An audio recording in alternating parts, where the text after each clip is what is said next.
Hi guys, welcome back to the channel and welcome to another episode of Back to Basics. Back to Basics is a series of videos where I'm showing you how to do things from scratch. We're all frankly fed up with all the nasties and additives in our food, so the best way of avoiding this is to learn and to know how to do things from scratch. So in today's video, we're making a paneer cheese. Again, like all of my Back to Basics recipe, things are simple and straightforward. So here I've got myself 800 milliliters of milk, fresh milk. I've got a little bit of acid and just a couple of other little bits of equipment we'll need further down the line. So let's go. So here we are. I've got my saucepan on a hob.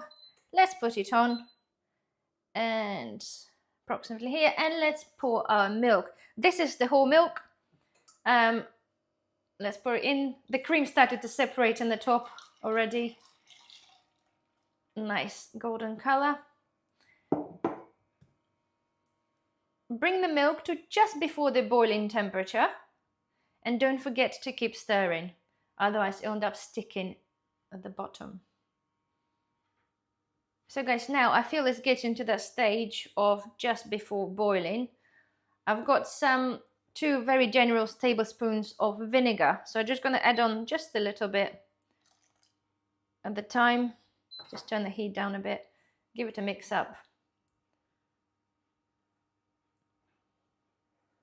I gave it a really good mix before. It's quite frothy. Right, and just going to add on a little bit more. Finish it off. Okay. Mix it in.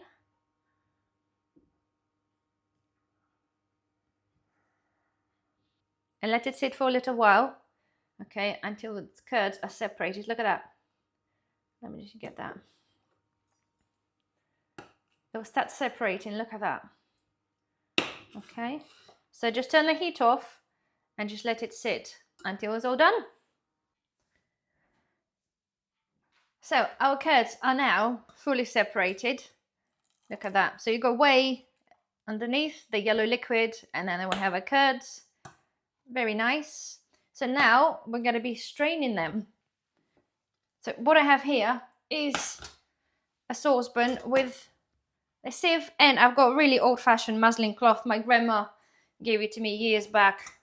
Okay, nothing fancy, but it does the work.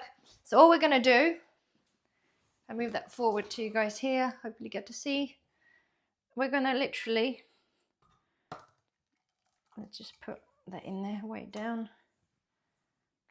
And we're going to pour and strain our curds. You can see however well you mix that, you still get some bits sticking at the bottom, but that's okay. Here we go. Right. What we want to do is to make sure we get rid of as much as liquid as possible. Okay, so you can see that it's pretty hot.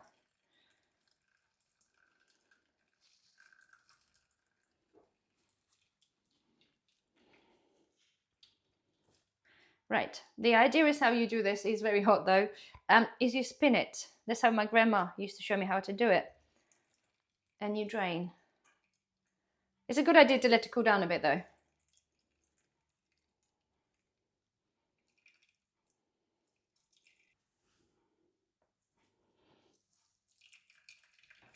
Just keep squashing it as much as you can, okay?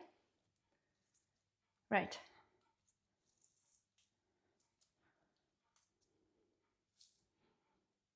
Okay, right. The cheese is starting to come out now, so I think we're good to go. Right, so I'll show you what that looks like.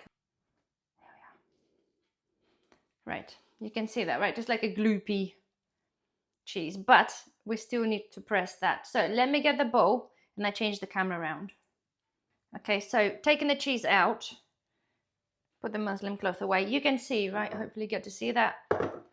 We still have, as it cools, some liquid coming out, okay? So again, we need to make sure we drain as much liquid as possible. You can taste this now, okay? And it tastes very squeaky. This is pretty much like the idea of the cheese. Some people really dislike it. I quite like the idea, especially after you fry this nicely, which we'll do later on. So look at that. See how much more liquid has come out? Okay, so now let me just go and grab some cling film. I've got a bunch of cling film here, not a bunch, a piece of cling film. And this is not what you traditionally do. You traditionally press the paneer, okay, under some weight. But, okay, and don't shoot me for it, all right? I like to have things simple, okay? I like to make things simple. Simple that everybody can do it and give it a go. So, put your curd in your cling film, okay? And try to wrap it tightly like a sausage, okay? So wrap it up, shape this into whatever, well, sausage actually, not whatever. Right, twist the sides, okay. So do that, push all that stuff in there. The idea is we're trying to compress the cheese basically without messing about with the weights and the plates, okay. So you can do this, many people do just whatever you need to do, okay, but make sure the cheese is squashed together in a little parcel here. And then put it in the fridge to set for a few hours. Ready. Let's open it up and cut it up.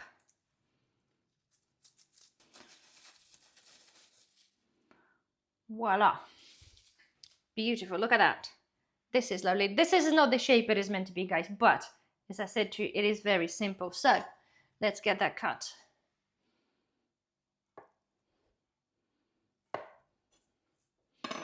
Here we go. Look at that. Okay, so nice squeaky cheese. So let's cut a couple more pieces. See, it holds together like it's meant to. This is obviously the idea. And yeah, absolutely beautiful. So let's now fry it up. Here we are, frying pan ready. On we go. I'm gonna spray a little bit of oil. And in go the cheese.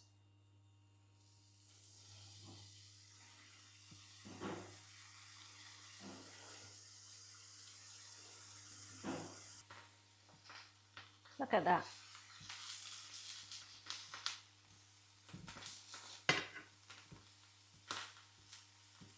Paneer is a non-melt cheese. It will obviously melt a little bit on the edges, but it's not something that you use as a melting cheese. Okay. Here we go. Right. You done? Here we go. That's much better. There's many ways you can cook it, obviously. You can add them onto curries as a meat substitute, but I really just like it just like it is with a bit of salt and pepper on top afterwards.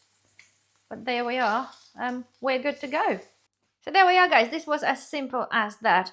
They cool down a little bit and you've got to love it. It just have this milky flavor, obviously, is made from the curd, but the squeakiness and the rubberiness on the top of the crunchy bit on top, I absolutely love this. It does actually go really well with sweet and sour sauce.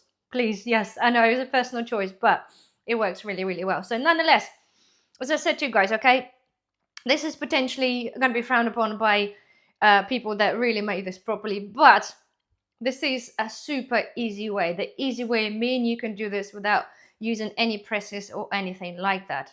And this is the whole idea, guys. The recipes are there for you to just understand how things are made. Because in the end of the day, you can practice, you can change things that suit you and your household. So another really amazing thing is that this came from just whole milk. If you think about it, milk is a liquid, okay? And then we strained it, we got some curds, and then we made a cheese. So suddenly now you have yourself a replacement for meat, if you wanted for it to be a replacement for meat, or just a generally wholesome item that will absorb a lot of flavor. But isn't that just amazing, just from a basic ingredient like milk? So anyway, guys, hopefully you have enjoyed this video. Please, please, please don't forget thumbs up, subscribe. It really does help the channel. And I shall see you in the next video. Bye bye.